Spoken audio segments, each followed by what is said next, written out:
Number 14. 1958 Lincoln Continental Mark III.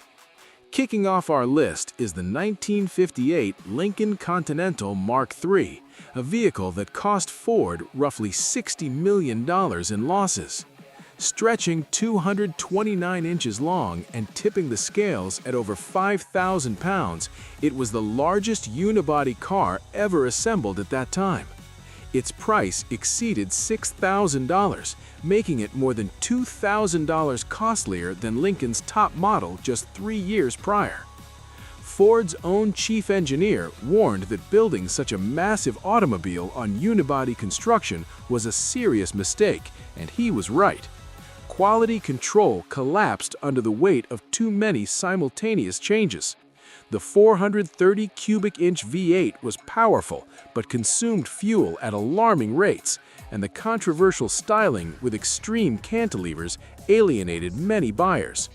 Lincoln's luxury market share dropped from 18.4% in 1957 to just 13.4% by 1960. The situation was so damaging that when Lincoln launched a new Continental in 1969, they simply reused the Mark III name as if the 1958 version had never existed. Number 13. 1960 Edsel. Few automotive failures have become as legendary as the 1960 Edsel, the last gasp of a brand Ford discontinued after producing only 2,846 units, making it the only nameplate in history never fully manufactured during its own designated model year. By this point, the controversial horse-collar grille was gone, and the 1960 version looked virtually identical to the Ford Fairlane. With no distinct identity, buyers had absolutely no reason to choose it. Ford's total losses on the entire Edsel program exceeded $250 million. The 1960 models were assembled alongside standard Fords and Mercurys, with workers receiving no Edsel-specific training. Vehicles arrived at dealerships in such poor condition that dealers spent their own time and money making them presentable. The 2-speed Milo-matic automatic transmission drew constant complaints about sluggish, jerky shifts and unexpected spin-ups under light throttle. Production ceased on November 19, 1959, barely 5 weeks after the cars went on sale. Number 12. 1960 to 1963 Chevrolet Corvair. The early Chevrolet Corvair was genuinely innovative, a rear-engined, air-cooled compact unlike anything else from Detroit. But innovation came at a steep price. The 1960 through 1963 models used a swing-axle rear suspension that produced unpredictable oversteer, particularly when tire pressures weren't set precisely at the factory spec of 15 psi front and 26 psi rear. Most owners inflated all 4 tires equally, as was common practice, and the handling consequences could be severe. GM knew a front stabilizer bar would help, but declined to spend the few dollars per car required to install one. Ralph Nader's Monk, unsafe at any speed, thrust the Corvair into the national spotlight, and sales cratered almost overnight, dropping from 220,000 units in 1965 to just under 110,000 the following year. Additional concerns included an air-cooled engine prone to oil leaks, an air heating system capable of channeling exhaust fumes inside, and a rigid one-piece steering column. General Motors faced more than 100 lawsuits connected to Corvair crashes. Number 11. 1961 Dodge Polara. While General Motors and Ford were moving toward cleaner, more restrained designs in the early 1960s, Chrysler doubled down on styling excess with the 1961 Dodge Polara. These full-size sedans arrived with reversed slant tail fins, pointed backward instead of forward, giving the impression that the car was designed to travel in reverse. The look was considered bizarre even by the generous standards of the fin era, which had already peaked years earlier. Dealers struggled to generate interest from the moment the cars hit showroom floors. Beyond the divisive styling, the Polara carried every quality issue associated with Chrysler during that period. Body panels around the complex fin structures rusted quickly, electrical systems were unreliable from early ownership, and interior squeaks and rattles developed fast. The dramatic sheet metal translated into expensive repair costs when panels were damaged. Number 10. 1975 Chrysler Imperial. Chrysler's flagship for 1975 was a car that arrived at precisely the wrong moment. The Imperial measured over 230 inches in length and weighed close to 5,000 pounds, powered exclusively by a 440 cubic inch V8, producing 215 horsepower. Fuel economy during normal driving routinely landed in the single digits, a catastrophic situation as gasoline prices remained painfully high following the 1973 oil embargo. The styling looked more appropriate for the mid-1960s than for 1975, giving it an immediately outdated appearance compared to luxury offerings from Cadillac and Lincoln. Chrysler's ongoing financial difficulties had a direct impact on manufacturing standards. Owners reported persistent electrical failures, uneven paint application with premature fading, and interior trim pieces that loosened or detached within the first year. Despite the premium price, seat cushioning lacked adequate support, and cabin materials felt underwhelming. Number 9. 1974 Chrysler New Yorker Brougham. The 1974 Chrysler New Yorker Brougham debuted with bold, slab-sided new styling at possibly the worst conceivable moment, just as the 1973 oil embargo was sending buyers fleeing from large, thirsty automobiles. Stretching beyond 230 inches in length and weighing over 4,500 pounds, it relied on a 440 cubic inch V8 rated at 215 horsepower that rarely achieved even 10 miles per gallon in real-world conditions. Chrysler had invested heavily in engineering this generation from the ground up, only for the market to turn decisively against everything the car represented. Quality control was a constant frustration. Rattles, vibrations, electrical failures, and inconsistent panel fit were documented throughout the ownership experience.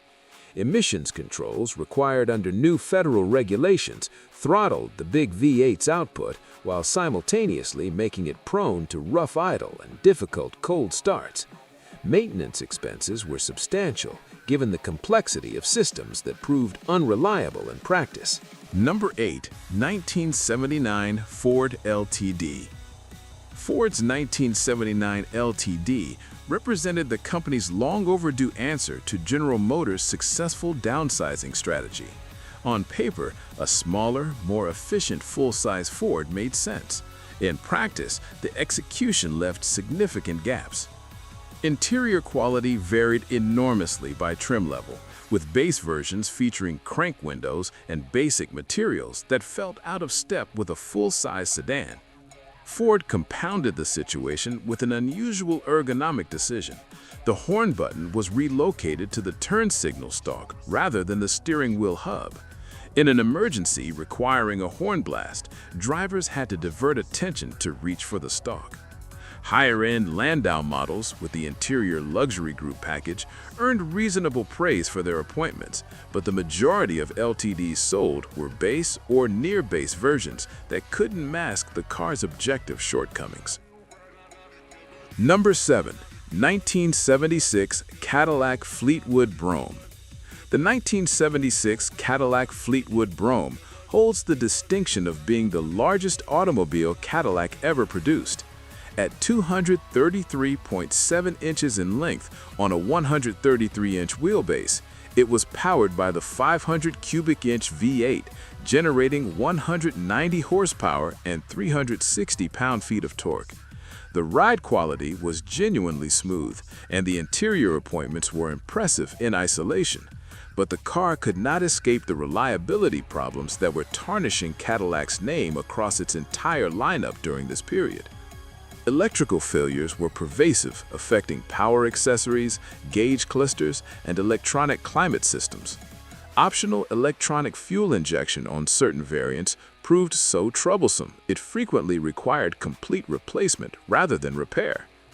Paint quality was inconsistent across production runs, with premature clear coat failure affecting many cars within the first 2 years. Leather surfaces cracked ahead of schedule, and the sheer physical size of the vehicle made it impractical for anything beyond open road cruising. Number 6. 1976 to 1977 Dodge Aspen. The 1976 Dodge Aspen won Motor Trend's Car of the Year award, an honor it would spend years living down. Chrysler rushed the Aspen to market 6 months ahead of schedule to generate urgently needed revenue, effectively turning first-year buyers into unpaid product testers. The most visible and expensive flaw was rapid fender rust. Chrysler had removed galvanization and inner fender liners to reduce production costs, leaving exposed metal that began corroding within months in northern states with road salt. Over 1 million 1976 and 1977 Aspens were recalled for front fender inspection and replacement, costing Chrysler approximately $109 million at a time when the company could not absorb such expenses. Beyond the rust crisis, the Aspen accumulated at least 8 serious federal safety recalls during its inaugural model year alone. Hood latches failed, creating the risk of hoods flying open while driving. Engines stalled without warning at intersections and during highway merges. Number 5. 1976 to 1979 Plymouth Volare. The Plymouth Volare shared its platform and its misfortune almost entirely with the Dodge Aspen. Within just 2 model years, the 1976 Volare had been recalled 8 times by federal safety regulators for issues covering emission system failures, fuel line leaks, defective seatbelts, and hood latch failures. The same accelerated front fender rust that devastated the Aspen struck every 1976 and 1977 Volare as well.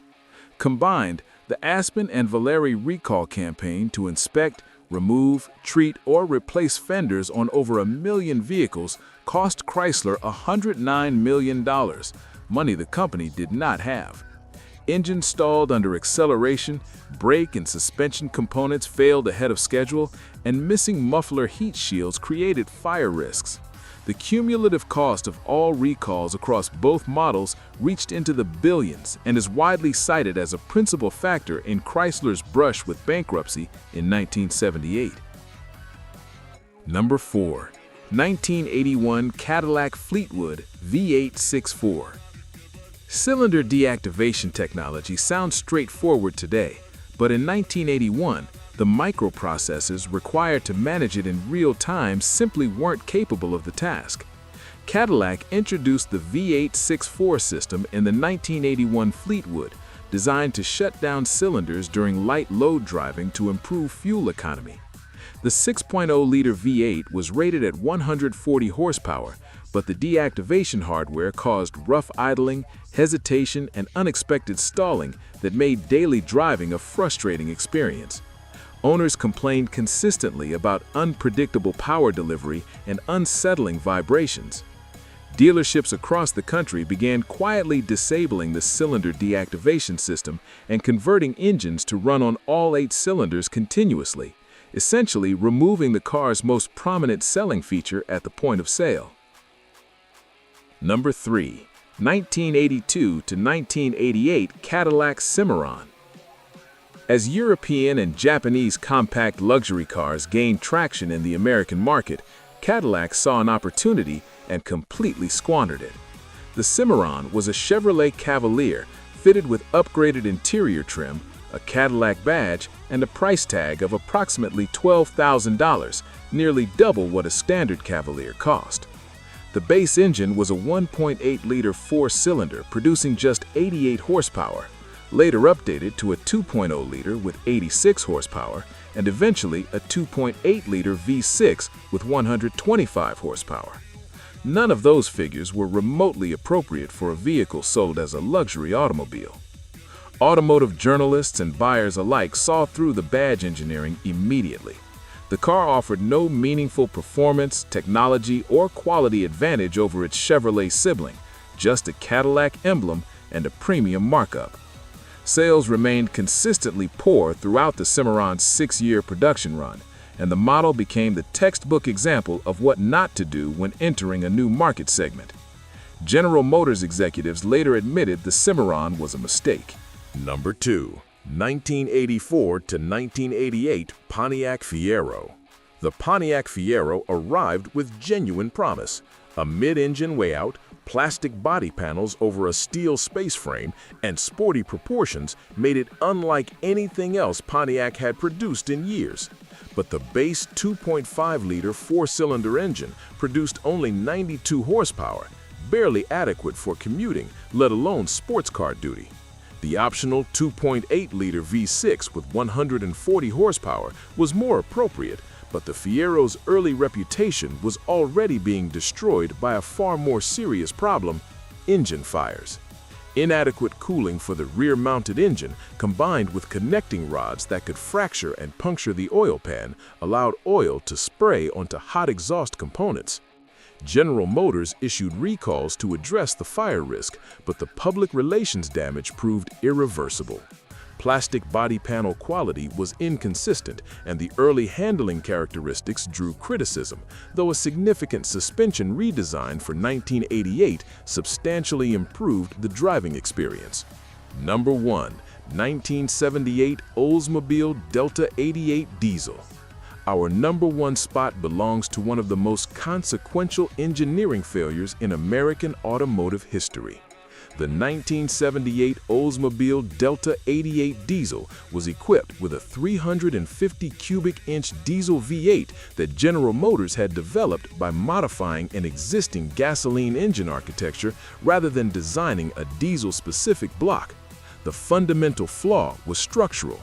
The head bolt pattern retained the same specifications as the gasoline version, which was engineered for far lower compression ratios.